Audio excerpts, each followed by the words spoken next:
Producers and leaders who intentionally create environments that induce connection, emphasize well being, and understand our human need to matter, add value, and be valued, have more creative, productive, and happier teams. That's a quote from today's guest. As a transformative force in the film industry, Capella is a dynamic speaker, facilitator, and coach who combines the power of storytelling with the science of well-being. She is a leader in nurturing relational and creative cultures within organizations. Today's guest is Capella Fahoome. Hello. Thank you for having me, Kim. I'm so excited that you're here. I know it's taken us a minute to figure it out, but definitely well worth the wait. And I'm just really grateful that you said yes. Of course. I mean, your podcast is like my life's work. So I am proud to be here. I love that. I know I was looking at your podcast too, and we have some mutual friends. Yeah. We were introduced to each other through Amari Tawakli. Mm-hmm. And I believe you had him on your podcast. Very interesting episode. Mm-hmm. It took a whole turn that we didn't expect or anticipated, and it made it so interesting. Yeah. I loved my conversation with him as well. And we have another mutual friend, Jody Wellman. Oh my goodness. We could spend this whole podcast doting over Jody Wellman. So I think we should just say it quickly and get out of it. Today, Kim and Capella just all over Jody Wellman. If you don't know Jody Wellman and 4,000 Mondays, you have to check her out. Yeah. Just a kind person, a generous person, a funny person, a smart person. She's so funny. She's so funny. She was one of my first guests when I started the podcast about a year ago. And I was so grateful. And she was great. And you and her study similar positive psychology, correct? So that's where I met her at University of Pennsylvania, Masters of Applied Positive Psychology. We call ourselves Mapsters. She is a Mapster, and she was in the class above me, a couple classes above me, and was actually one of my assistant instructors. And we bonded pretty much right away because our emoji game was both on par. And so when I got out of that student mode and I felt like I was more credentialed in a way that was appropriate to approach her for a collaboration or a friendship, I did right away. And then we've been kicking it ever since. Love that. I love that. I love her. And, it's just that social circle when you have people who think similarly, not that we need to spend all of our time with people who think just like us, but when you have that connection, that authentic connection where you feel seen and known and understood with very few words, it's just powerful. Community. Yeah, absolutely. So tell me about your experience in the film industry. I think I have the Cliff Notes version, which I don't even know if people read Cliff Notes anymore. I'm sure there's much shorter versions of books than Cliff Notes nowadays. But I went to school for psychology, University of Michigan. Decided I wanted to work in the work field where I could make people's lives better at work. It's technically 33%, or if it's the film industry, it's probably 50% of your time, your life, your day, your week, your year. And so I wanted to make that better, that 33% better. So I found a program. It was at the University of Baltimore. It was industrial organization. This is 100 years ago. And I went to Baltimore from Detroit. I'm from Detroit, East Side. And I started this program. It was a master's program in IO Psych. So while I was in that program, I was doing what any psych student does to make money, and that is bartend and wait tables, right? That's the most money we're ever going to make with these psych degrees. Sociology, I include you too. Okay. And so I used the 5-foot rule. Anyone within 5 feet, I let them know I was looking for a job. And I would say, I'd be very clear. Look, I don't have any tangible skills, but people like me. I learn fast. I'm open, I'm coachable, I'm kind. And so I ended up talking to this guy at lunchtime, and he's like, I do know somebody who's hiring. Bring me your resume. So I brought him my very sparse resume. I remember everything. His name was Bruce. He worked at an ad agency that was next to the restaurant. And And every day he would come in for lunch. I'd be like, Bruce, did you pass my resume on? And he was like, yes, she'll call you. And one day she called me, and it was a woman named Rita, who was the CEO of a big production company in the DMV, where I lived on the East Coast in Baltimore, called Flight 3. And it took a long time, but Rita hired me, and I learned everything right there. And I always say that I've been in this industry for 20 plus years, and I've always felt like an outsider. I actually have a book that I'm writing called The Outsider's Guide to Filmmaking and Life in General. And it is, I've always felt like an outsider because I didn't have the proper training, the schooling, the mentorship. I just had a whole bunch of people that liked me, that I could call them and ask them questions and they would answer it. And that's pretty much been my whole career. And so I've lived and I moved in this space in a very humble way, because I know I'm only here by the generosity of others. And so when I go speak to anyone, usually like college film students, I always like walk in and I'll have like my PowerPoint, and it'll say like, all right, guys, I can talk about ideology or financing or top tier film festivals or streaming. But the way technology is, by the time I leave here, everything will have changed. But what will not have changed is the power of relationships and how we treat each other. So I say, okay, what do you guys want to talk about? This like boring stuff that you can read in a book or you can in a trade, or this, and how you can get any answer at the tip of your fingers if you have relationships and you treat people well. Wow, that's beautiful. Where does your drive to help people come from? Why did you even start psychology? I think psychology is interesting. Don't you? Well, why people behave the way they behave?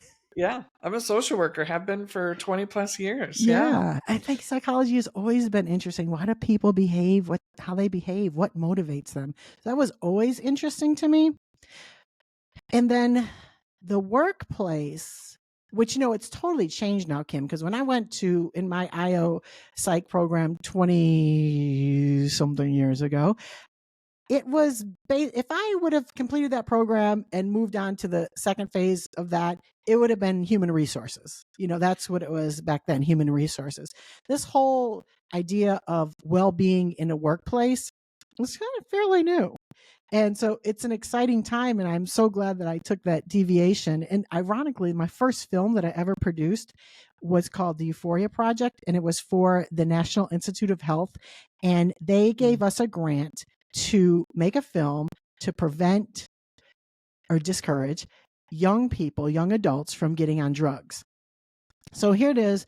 I left psychology and I went into filmmaking. And then my very first feature film really was about neuropsychology. I mean, the director did such a good job. He never mentioned drugs. He never said the bad things drugs did to you. All he did was talk about the good things that happen when you find something that you love and you're passionate about. Now here we are, fast forward 20 years, and Mihai Csikszentmihalyi calls that flow. But at the time, we didn't know what flow was. And flow is that sort of concept where your talents and the challenge are perfectly matched. Because if the challenge is too much and your talents or abilities are lower, it's going to create frustration, right? Or if your talents are too high and the challenge is not high enough, it's going to cause, laziness or disinterest. So that sort of perfect match of challenge and talent or ability. And it's that moment when you get lost in time, like, 5 hours could have passed and you're just like doing your thing and you're in the zone. That's flow. So what the director did in this film, The Euphoria Project, is he just talked about, we met with all kind of people that their flow was anything from tinkering with electronics to roller skating, to running, like just anything that really was so intrinsically satisfying and motivating to that person that they lost themselves. Where do you lose yourself? In my work, I hate to say. I love... It's such a double-edged sword, isn't it? But it's funny because someone said to me, they're like, you really love this stuff, like, because I can name off authors, or I can cite stuff like boom, boom, boom, boom, boom. And I was like, I love everything I do. Like, I loved filmmaking. They're like, yeah, you loved filmmaking, but not like this. Like this intersection of well-being and positive psychology, organizational dynamics, filmmaking is like, it is my happy.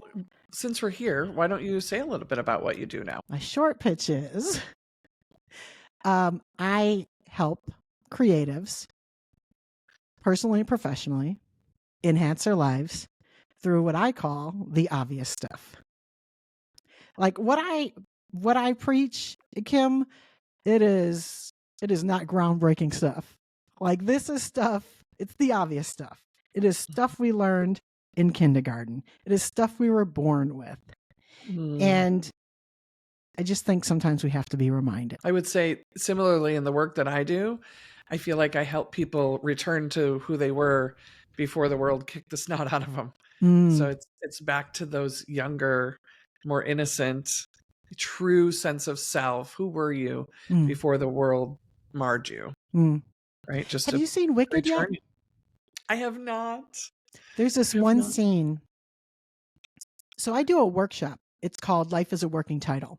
And I go in, it's usually, it can be filmmakers, but usually it's non-filmmakers.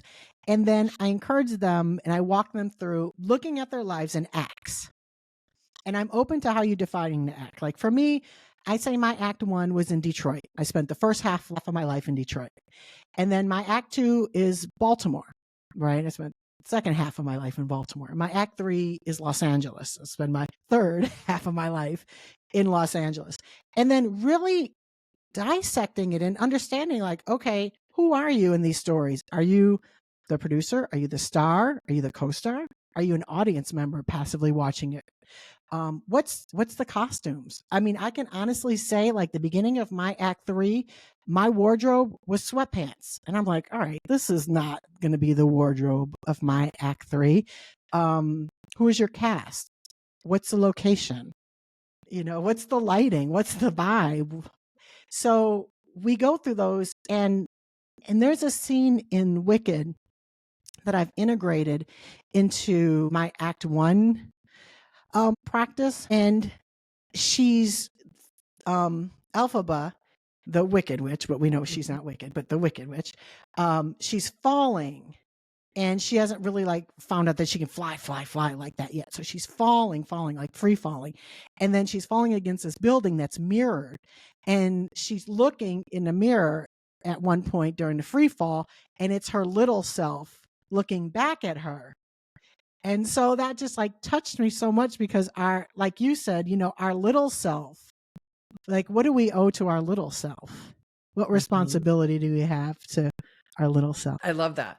I do like more of a trauma informed coaching, but it's even with myself. Like if I feel dysregulated or overwhelmed or confused, can't make a decision, it's like, okay, what does little Kim need?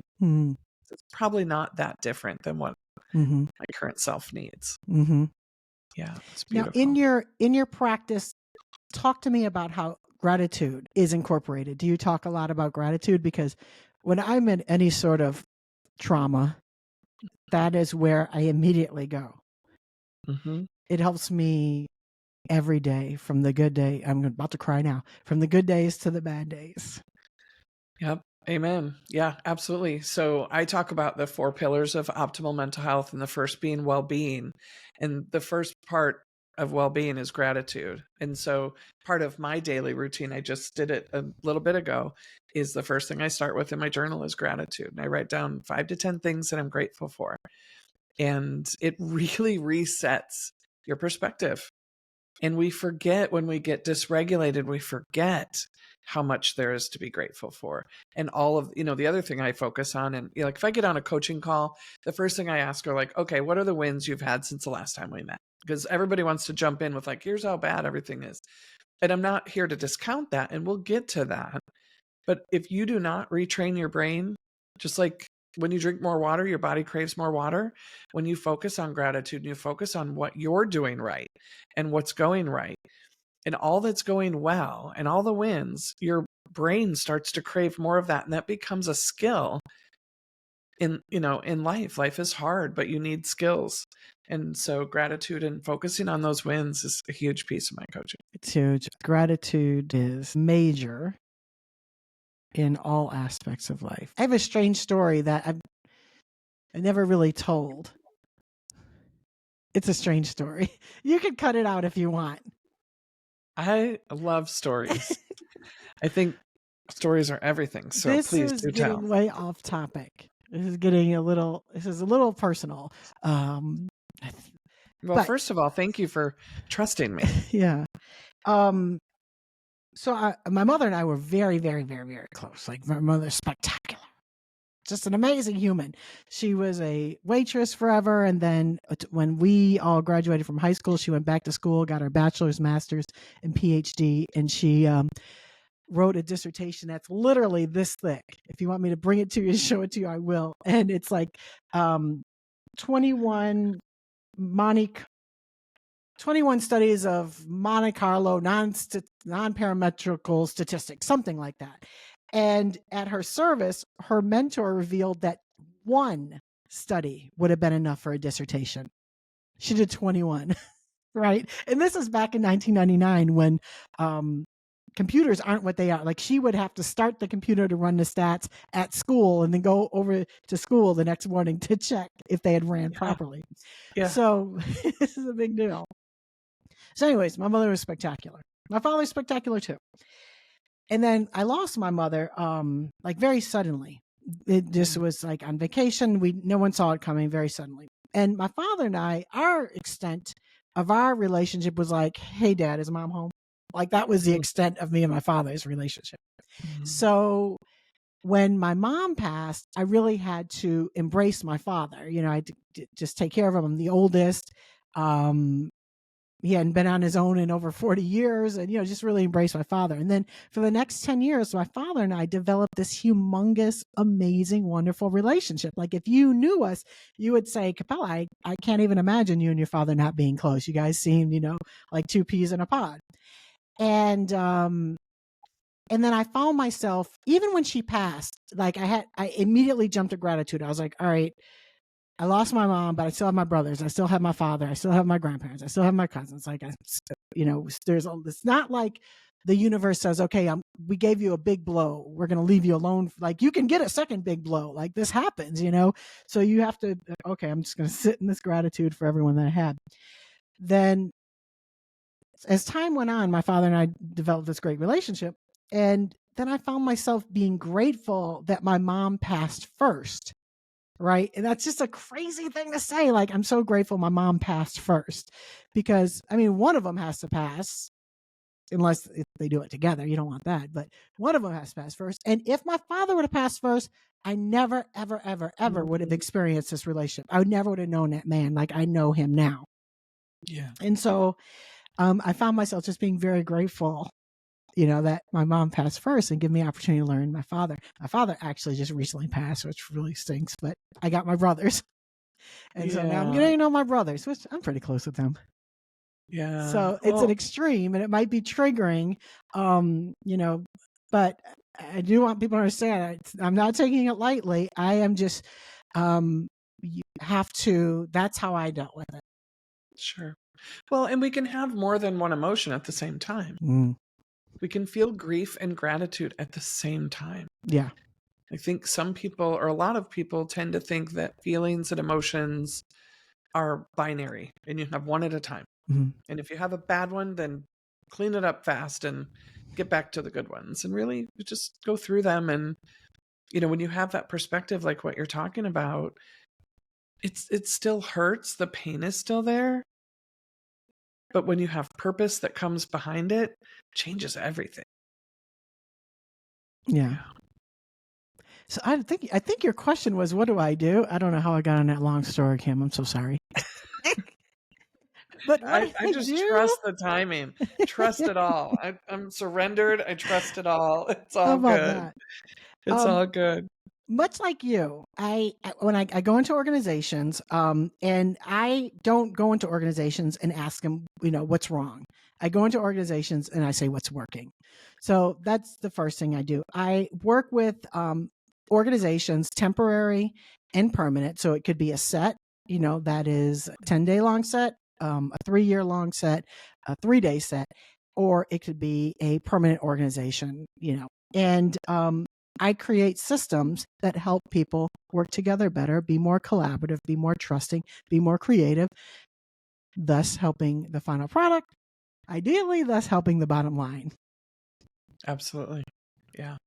That's amazing. I think having someone on set, you have someone, what do you identify them as? A well-being Well, producer? well-being producer, well-being coordinator. When we got out of COVID, and then there was all these protocols for COVID, right? You had a COVID coordinator, you had to do A, B, C, D. So when we got out of that double strike, I felt like there was something that should have been much like that, like a well-being producer, well-being coordinator. So my real titles are production whisperer and production wolf. I don't know if you've seen that anywhere, but I saw the whisper. I didn't see the wolf. well, production whisperer is what I promote because it's preventative. It gives people an opportunity to bring me in. I can set up the structures, help with the hiring, overall vibe of how we're going to treat each other on this set for the duration. The production wolf is called in when I am not there from the beginning and it's more corrective. So if something has gone completely awry, the talent is at each other's throats, the director's at risk for walking off, the studio is going to pull funds. So if something has gone completely awry that potentially could prevent this from crossing the finish line, then that's when the wolf will come in. Obviously, the wolf is more expensive. You want the whisperer. And so you hire coordinators and other people, and you're managing that to make sure you're creating a synergy as much as possible. Usually I'm with the producers and the studio execs when they're hiring their HODs. Because what I find is you could be a director or a producer or a studio exec that values well-being and values collaboration and inclusion. But if you hire one wrong person that doesn't have those same values in a department head capacity, or a line producer or a UPM or anyone that AD that's leading your set, that group contagion, it could be gossip, or the zero-sum game, or dragging people down, that will spread because they have that everyday influence over your crew. So when I say hiring, I'm usually involved in the hiring of the HODs, the UPM, line producer, to make sure that they hold and are open to the same values that the producers are. Well, I love that so much because even in your personal life, when you live outside of your values, you're going to experience stress, right? And so why would it not be any different at work or in an organization or on a film set? Mm-hmm. Yeah, absolutely. Yeah. When I hired people, I used to have a therapy practice. When I hired clinicians, I would interview them once or twice. And then if I liked them and it was, a move ahead, then my husband and I would take them and their partner out to dinner and just have, casual conversation around the table, and just seeing how people treat servers and how they talk to each other, how they treat each other. And then if it was a still move ahead, if we both gave the green light, then I would do a final interview. But the reason for that is, and the reason I mention this because you're talking about values. If someone doesn't match your values, if they don't have healthy values, they're bringing it to your place of work. They're bringing it to your organization. They're bringing it to your project, and it will get real messy if you don't catch it ahead of time. And who wants to have to hire wolves? No, it I mean, does. I'm glad you're there and all, but I think the whisper sounds like a much better option. Preventative is always better. Absolutely. Yeah, absolutely. So, are there any experiences in the film industry, particularly, that you see or have seen that cause you to advocate more for talent, struggling artists or artists who are struggling with their mental health? Do you know about my film survey? Yes. Okay. The well-being survey? Yeah. So Yes. I have a film survey that's for crew and talent.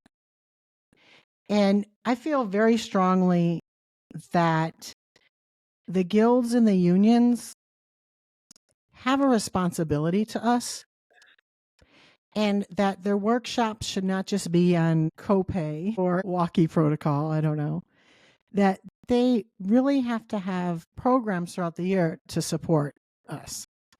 And I know for a fact from being on set and from having friends that are talent, these are extremely dedicated, passionate people. It is a hard business. It's hard to get noticed. It's hard to get auditions. It's hard to get gigs. It's hard on set. And it really goes to on set. And I have people tell me this all the time. And it's just like how you said, how you gauge how people treat servers, right? So background talent on my set are as important as the producer or director or the caterer. I'm so glad you said that, and that is your value. Can I just tell you real quick a story? Please. My son is an actor, and he's been on some Chicago shows and has done a few things here and there. And I just thought, I mean, I've driven him back and forth to so many auditions. And I thought, I think maybe I'll just I'll audition to be an extra. And it'll be fun. And I'll just have my one day on set, and it'll be an experience, and it'll be an adventure.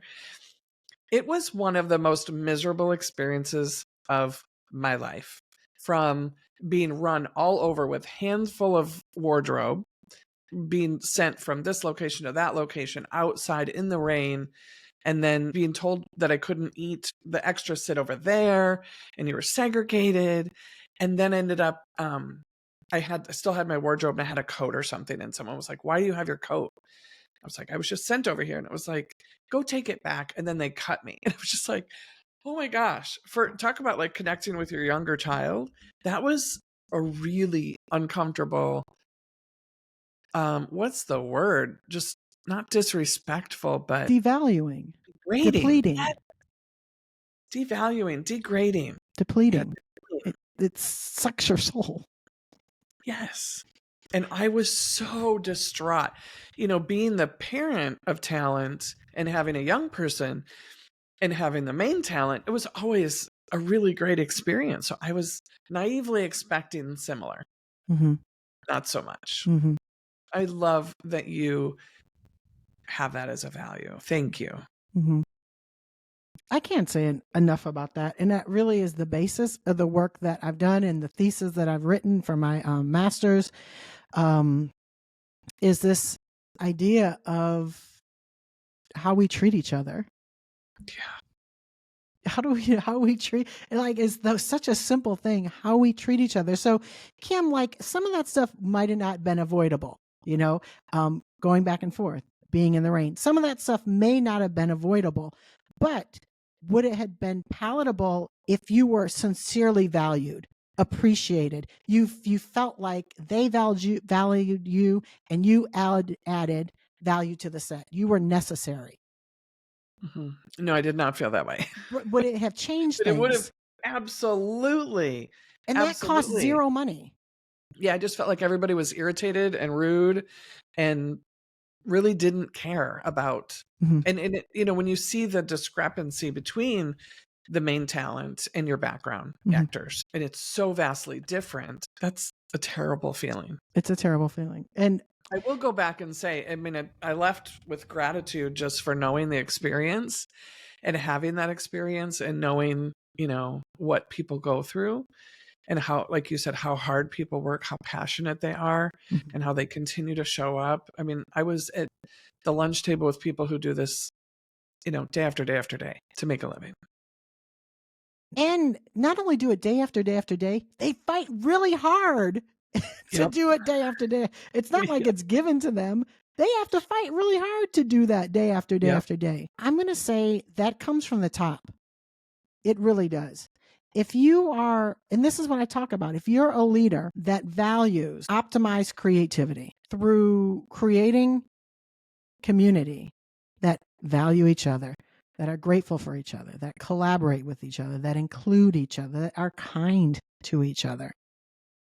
And then you hire your HODs, your heads of departments, and your line producer, UPM, AD, that feel the same way, that will trickle down to everyone, including background talent. So I have these 10, I put it out there. It's really I'd say it's the blueprint to creating a positive production where you don't even have to hire me, because obviously I'm only one person. I can't be everywhere, but I want these ideas to be everywhere. So I put out this 10 film set essentials to enhance trust, connection, and the bottom line. One thing is this idea of leaders engaging. I feel strongly that leaders, one, should have open door policies, because transient organizations often have to follow many of the rules of permanent organizations. And having a leader that integrates themselves, so if you were at the crafty table getting coffee, and next thing you know, the director or somebody walks up to you and says, "What's your name?" "Kim." "What do you do?" "I'm background." "Oh my goodness, thank you so much." Say, "I know it's hard. I know it's a long day. Thank you for being here." I mean, that doesn't cost anything. And those were the experiences I was used to having with my son, even when he was first, when he was little doing background stuff. Those were the experiences I was used to having. It wasn't what I was expecting. When we started, I was terrified and I expected negativity, but I learned quickly, when you have a child, you treat them well so that you get the best performance out of them. And so we always just had a lot of fun, and he was treated really well. So yeah, but it seemed like it was at every station, right? It was from wardrobe to crafty to lunch to the actual set. And it was just like, it was like being in a pinball machine with all the sounds and sirens going off. And it's a little disorienting, to be honest. Yeah. Well, I'm sorry you had that experience. And I'm sad to say, I don't think it's unusual. I think that's probably the norm. The main feedback that I get, and I do anything on set, like there's been sets where I was the shuttle driver because all the PAs were wrapped up. And so I was the first person, or sometimes the last person, that people would see, because I would shuttle them from their car to the set. And and nobody would know who I was. They would assume that I was like a PA or whatever. I would just introduce myself as Capella. And a lot of the times, because one thing I do I talk about this in my 10 essential things, is I have a pre and post feedback loop. So we survey everyone that starts a production. We survey them on their general opinions on the film industry, but also their experiences on their last set, right? And so it's almost like that Hawthorne effect, which I'm obsessed with, the Hawthorne experiment. And just so people know, it's just the idea of paying attention to people changes their behavior, right? So just, I began to think that it may not be the actual quantitative and qualitative answers that are in these surveys as much as it is asking people for their opinions and experiences. Because that's everyone I would hear all the time. I've never had a set ask me for my opinion. And these would be like big burly guys, or, like stars, or, crew, or, everyone. I'd never been asked my opinion. How crazy is that? Again, costs nothing. Right. Yeah. I'm so glad you're in the industry. I'm so glad you're making these changes. They're so necessary. Yeah. The other thing is, Kim, and that you might find this with your son. A lot of my papers are written on this too, because technology has changed the game. And these Gen Zers, like, they are not going for the BS that us, Gen Xers and millennials felt like we had to do. Because, if you wanted to get in the industry, you would have to knock on the door, do push-ups, wait your turn, deal with all the negative behavior, because you had to pay your dues, because you had to get close to the big equipment, the big studios, the big contacts, the big stars. That's not the case anymore. Like, these kids, they have the technology in their hand to make their own movies, create an app and distribute it, monetize it, make themselves stars. Like the game has just changed. And I'm so excited about our Gen Zers. And a lot of the work that I do are Gen Xers sort of saying Gen Zers, they don't want to do the work. They don't want to pay their dues. What dues? It's different. There's no more dues now. Like, Right. it's different. And these guys are so freaking like passionate and talented. And like they thrill me to no end. I love Yeah. our Gen Zers.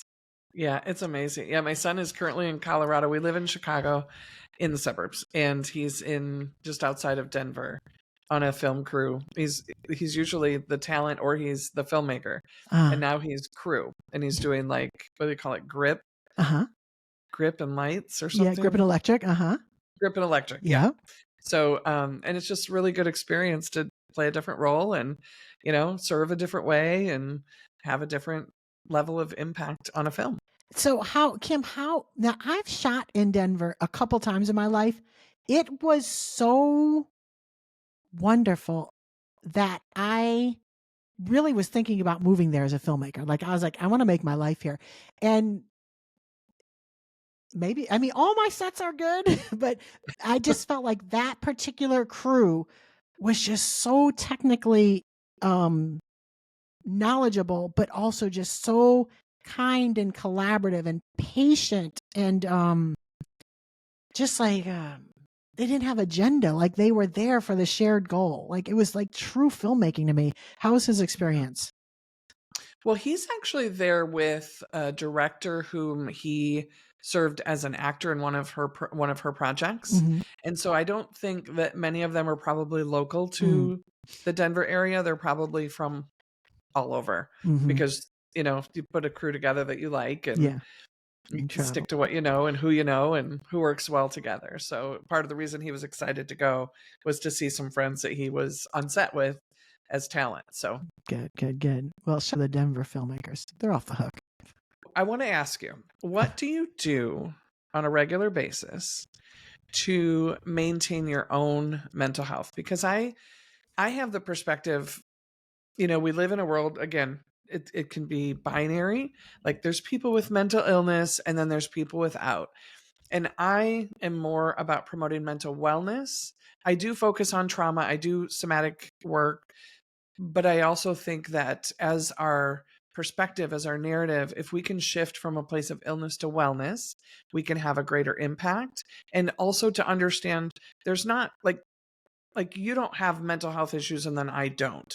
It's we all have mental health and we all need to protect it just like we do our physical health. So my question is, what do you do on a regular basis to protect, promote, take care of your mental health? First of all, your question assumes that I have mental health. Like sometimes I don't know because I agree. Like we are all on this continuum, of and it's dynamic. Absolutely. One thing I would say, people always ask me what positive psychology is. Like, what's positive psychology? And my father used to always challenge me on that too. What's positive psychology? So I want to give a tiny definition about it first so people understand. It was developed about 25 years ago by Martin Seligman, who still teaches at the University of Pennsylvania. Was one of my instructors. He's still there. He is one of the most spectacularly curious humans I've ever seen. Like right now, his focus, he's 80 or maybe just turned 81. His focus is AI. He is so into AI and understanding AI right now. And just remarkably curious, always writing, always researching, and just open. He's an inspiration. So he was the president of the APA 25 years ago, and they asked him what his initiative was going to be for his presidency, and he said positive psychology. And so the way that we define positive psychology is sort of, if you look at that line of zero, neutral, right? Below it is maybe some of the mental ill health, like addiction, depression, anxiety, suicidal tendencies, that type of thing. Say that's below 0. And then above 0 is flourishing. So traditionally, psychology is always try to figure out how to get all of us under 0 up to 0, but it had not spent much time studying those that are at 0 and above 0. So that's what positive psychology does. It is a science. It has had a tremendous amount of growth and research and empirical data over the last 25 years. I am a big believer in it. Okay. It's a science. So what I do to maintain some sort of well-being is the number one is gratitude. That is 100% number one, waking up with your blessings. Like one of my blessings that I wake up every morning and I'm thankful for is that I get up and I can pee on my own every morning. Like that's a big deal. I can get out of bed, go pee on my own. Then my fingers and toes. Then the other thing is, Kim, is community. Like community. I cannot say enough. There's a study, and I will get you the study if you want to put it in the show notes, that has found that loneliness can increase morbidity more than alcoholism, smoking, obesity. It's true. Loneliness is a disease. We as humans have got to be connected. And any well-being model, there's plenty of well-being models that have all different elements and factors. But the one thing that remains consistent in every single one is relationships, connection. Like it's essential. So connection, gratitude, family, friends, community, you talking about this stuff is how I maintain any decent size of well-being in my life. I love that you said we're all on a continuum. People who have, and myself included in this category, but people who have complex trauma, real high levels, early age trauma, have things that they have to unhook from, have things that they have to untether from, have developed coping skills that likely are unhealthy or unhelpful. There's little t traumas and there's big T traumas. And there's people who maybe got made fun of on the playground but like they don't like to go into crowds now, or they don't like to be on stage. And these are all things that we can untether from if we understand the story, combined with similar work to what you do, where you are fighting on your own behalf and you are working on your, not only your mindset, but your entire wellness. By the way, one of the other pillars of the 4 pillars of optimal mental health that I talk about is connection. So it's that community.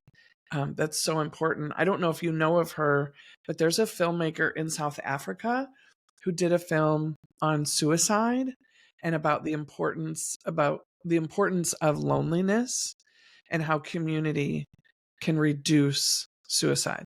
And they even have like a project where they're building benches and training people on how just to be present with other people. And just certain people will station themselves from 4 to 6 p.m. And if you want to sit with someone, they're not counselors, they're not therapists, they're not coaches, but it's community and it's connection, because it's a lifesaver. It's necessary. And isn't that interesting that here we are as filmmakers and creatives, and we're invited to community every day? Like if we got a gig, say we got a 10-day gig, and we're invited to like-minded community every day, and we're not flourishing from that, that makes no sense. What a missed opportunity of 10 days for all of us to be together. Yeah. I love that. Like when people leave my jobs, that usually when you leave independent films, you are like completely depleted. Like literally you need to crawl under a rock for like 4 days or a week just to like regain some sense about yourself. My goal is always when people leave my jobs that they are energized, that they have learned something that they want to spread. Because you're spending 10 days with like amazing humans. You should be energized. You should have learned stuff. You should want to share it. So where do you think that that falls with, we know actors say end a project, and they go through that dip in their mood. They go through that depression. The project's over. They did have a great time. They did have a great director. They had a great team, and now it's over. And I don't think people talk enough about that, about what happens when the project's over. So my assumption that I'm making is that the work that you do on the sets with the teams that you work with actually help combat that when the project's over. I hope so, but I know the exact feeling. I've felt it many, many times. And you know what came out of that? My podcast, When Is Now. That depression that you feel when a project is over is real. I mean, I still feel it. And the first thing I want to say about that is that's where really the genesis, with some other things, of the podcast, or the saying, when is now. So this saying, when is now, came from when I finished my first like big kind of commercial film hit. It was the hardest thing I ever did. Like, it was miserable. It was unfunded. It was difficult. It was full of egos. It was so hard. And all I wanted to do was get this thing sold. And so we had this big giant gala premiere, and everything was great. And it was a red carpet and blah, blah, blah, and the talent and the press. And yes, everything you could imagine. And the next morning, I thought I would be elated. I was so depressed. It was almost like I had lost my best friend. This like weight that was sitting on my shoulders for 7 years was gone. And it was really like I lost my best friend. I was a little lost. And that's when I realized that it is not about these milestones. So yes, we were working 5 years to finish a film, or 10 days to finish a film. And all you want to do is you want to get it to the finish line, like the milestone. You want to cross the finish line. Life is not about these milestones. They are far and few between, right? Like I've done 3 marathons. I've trained for them for 6 months, and I crossed the finish line in 2 seconds. Well, really like 5 hours and 2 seconds. Sure. But it's all like, if you're thinking about it, it's miserable for 6 months and 5 hours for that 2 seconds to cross the finish line. That makes 0 sense. It makes 0 sense that I work on a film for 6 years for a 2-hour premiere. That makes 0 sense. Life is not these milestones. Life is the journey. 1000%. And I learned it the most with that film, because I was like, hold up, 6 years for that? Like, what? And it made me realize, like, all of this, the good, the bad, the ugly, the ups, the downs, being broke, being abundant, everything is the moments, the journey. Like, this is the life. It is not the milestones. So that's the first thing I would say to that, because you're absolutely right. That dip when a project is over is real. The second thing I would say is I'm okay with dips. Like you have to sit in it. You have to feel it. You have to observe it. And then what are you going to do with it? Ideally, you're going to talk to people about it. They're going to share their experiences. They're going to share their experiences. Then you start, the adrenaline might start and the momentum might start again. And then you start, well, I did learn this. I did meet this person. I do need to connect with this person. I'm excited about seeing this. And I heard about that film. So it's just like getting on a bike going up a hill, right? It's going to, but eventually you get back on your feet and on your momentum. But I'm always about feeling it.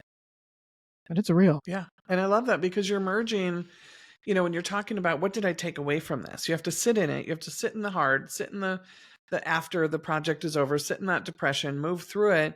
And then you're talking about the gratitude, right? And the perspective shift of what did I learn? Who did I meet? It's not about the milestones. It's about the journey. It's about the people I meet along the way. It's about the learning, all the lessons. What would you say to a young artist who says, I'm 32 and I thought I'd be further along in my acting career than I am? I haven't made it yet. What would you say to them? You're smiling. I would say, I think we would all say that. I'm this age and I'm not where I thought I would be. I'm not where I think I should be. I'm not, I have this credential. I have that. It just does not happen like that. It just doesn't happen like that. It is a journey. I'm a big believer. I'm probably to a fault. I'm a big believer that nothing happens. You are never, I don't believe. Like, I come from a very working class family. I went to all Detroit public schools. I worked very, very hard for anything I have. Like, nothing was given, like nothing popped off and, just like the road was paved. So I am a big believer that being 32 and feeling like you haven't made it is part of the journey. Because if, even if, so that person might say, well, I thought I'd have a starring role by now. Okay, so let's just assume by 42 he has a starring role. Well, I thought I'd be in a series by now. Like, if you're in the film industry, you have severe passion and drive. You're never going to be where you think you are supposed to be. Like, it's just, even when you reach that milestone, you've already set another milestone. So that's the whole point of when is now. Don't wait for your life to start when you book the series or you book the star or your film gets in Sundance. Like, that's a big mistake. You're gonna miss your whole life. Like, these are the days looking for the jobs. These are the days booking the small job. I just, if you would have asked me 30 years ago, where are you going to be in 30 years? I wouldn't have said here. I would have said something, I don't know, different, bigger, grander. You'd be ruling all production of the universe. Like, but instead I'm like ruling the ones that I rule, and it works out really well. Right. Well, and you talk a lot about, the mindset and the positive psychology. There's at one side of my mouth, I could say the same thing, like, well, I'm not where I thought I'd be, or I'm not where I want to be. But on the other side of my mouth, I could say, oh my gosh, look what I've done. Look what I have built. Look what I've been through. Look what I've triumphed over. Look what I've overcome. And look at this life that I have built. And, from a kid who grew up in a trailer, I mean, if you'd asked me where I was going to be, it wouldn't be here. It probably would have been less. But I have a happy life and I love my life and I'm grateful for it. And I've worked really hard to build it. And, when you talk about gratitude practices, I don't take that for granted. It wasn't, if you look at statistics, I'm not supposed to be here. And so I'm very grateful to be here, literally and figuratively. I'm right there with you. And thank you for sharing that. Yeah. That the 32-year-old is grateful. They should be grateful that they are able to go on auditions. There are things that, I always talk about the obvious stuff, and it's like obvious stuff like be on time. And in production, everybody knows on time is early, right? If you're on time, you're actually late. Be on time, work hard, be kind, pay attention. Like you said on the park bench, and you're sitting with someone, pay attention. Don't like look over their shoulder to see if there's someone more important that you should be speaking to. Be enthusiastic, be passionate, have a good attitude. Yeah. Be humble in this crazy industry. Be humble. So much can come to you out of humility. Have a good attitude. Like, I think there are very small things that we can do with zero money, zero talent, to help. And grateful is like near the top for me. Yeah. Well, it's just, we think about like, be the change that you want to see in the world. Be what the industry needs. Mm-hmm. Yeah. Start there. Yeah. Because if you start there, you're very powerful already. Because that already tells me you have values, you have resiliency, you have integrity, you're authentic, and you are far more powerful than you realized. Yeah, I agree.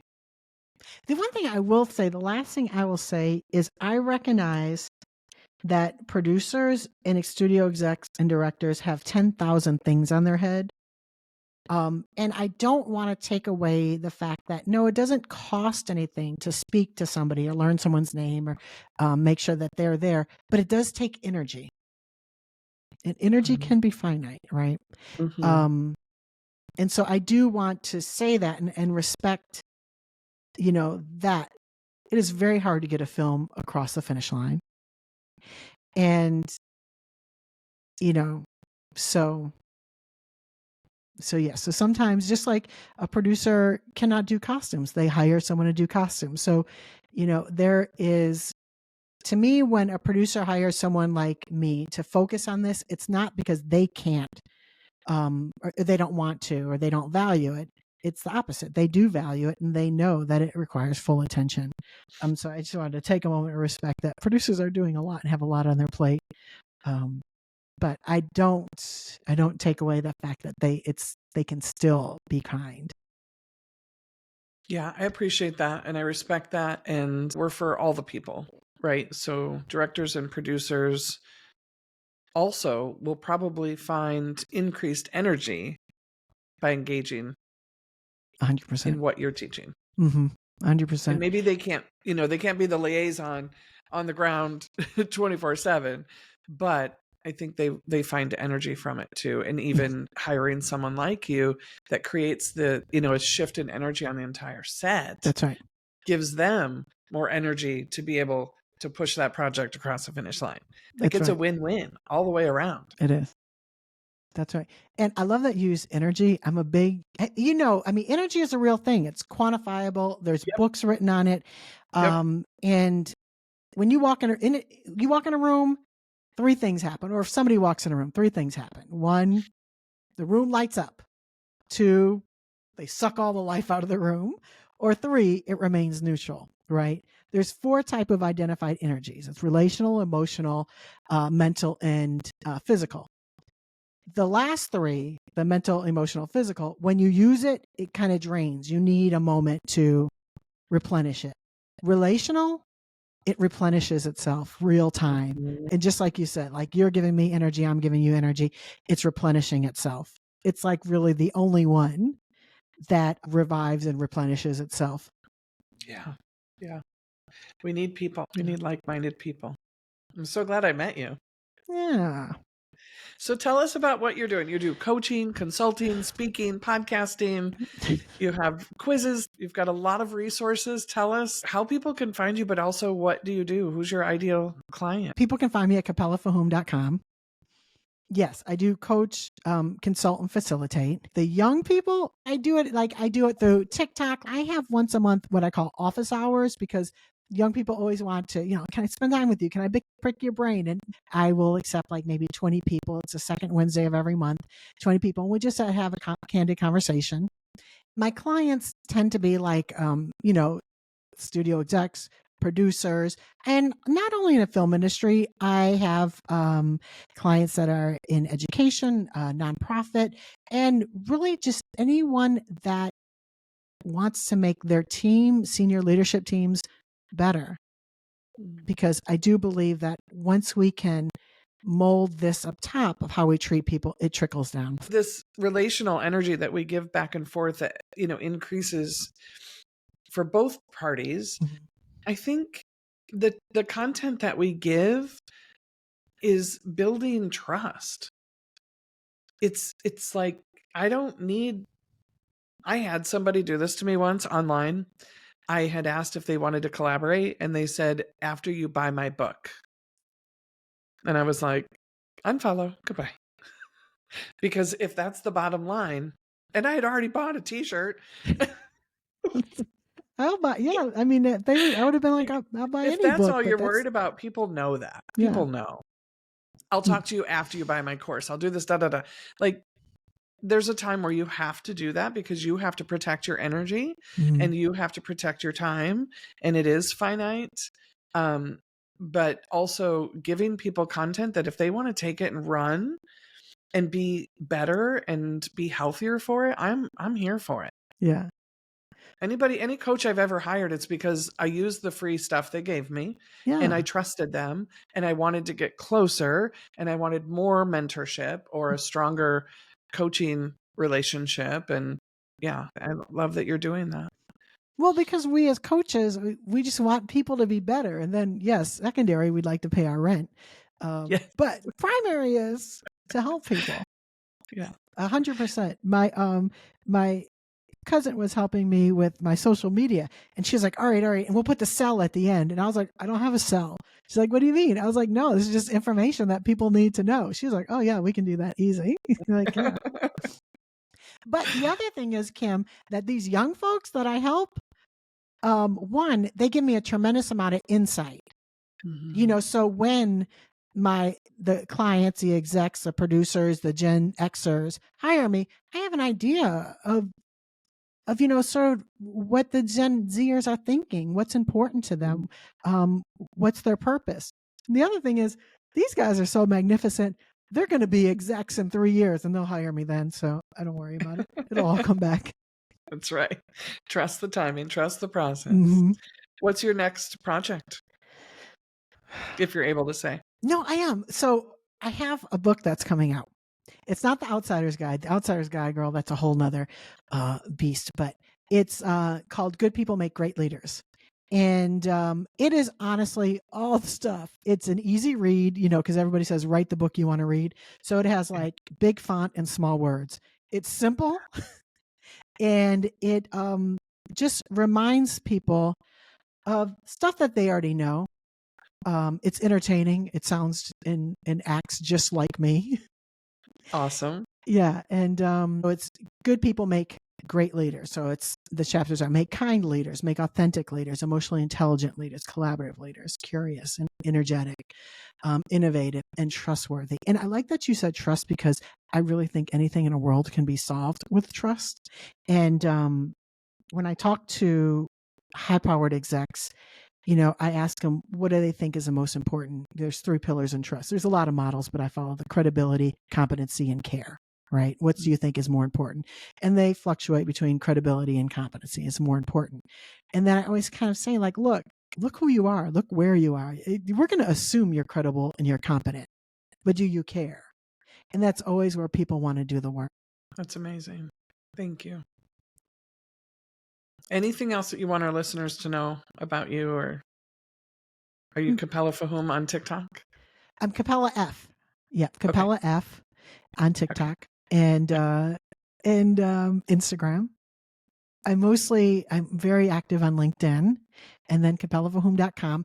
And if you go to CapellaFahoome.com, it pops up right away, the filmmakers survey. So any creatives, filmmakers, talent, please take that, because we're gathering data of how we are feeling out here, and we're going to take it to the unions and the guilds and let them know how their membership is feeling. I think that that's important. And then we can design stuff that take care of us and hold us. Yeah. But I just want to say to everybody that I'm proud of you guys. Like, nothing is easy, especially in this industry, but it's worth it. And we're getting to do what we love every day in different, it might not feel like it, but honestly, like being able to go on an audition is a privilege. Thank you. Thank you for your work. You're so delightful. I hope everyone comes and finds you, because you're so delightful. Thank you. When will the book be out? I know I'm bouncing, but when will the book come out? Early 2025. Okay. So by February. Okay, great. I already saw faces of people I want to pick it up for. So thank you. Exciting. Yeah. Awesome. All right. Well, thank you for being here. Thank you for being a warrior. Thank you for contributing so much heart and passion and soul and care to the industry.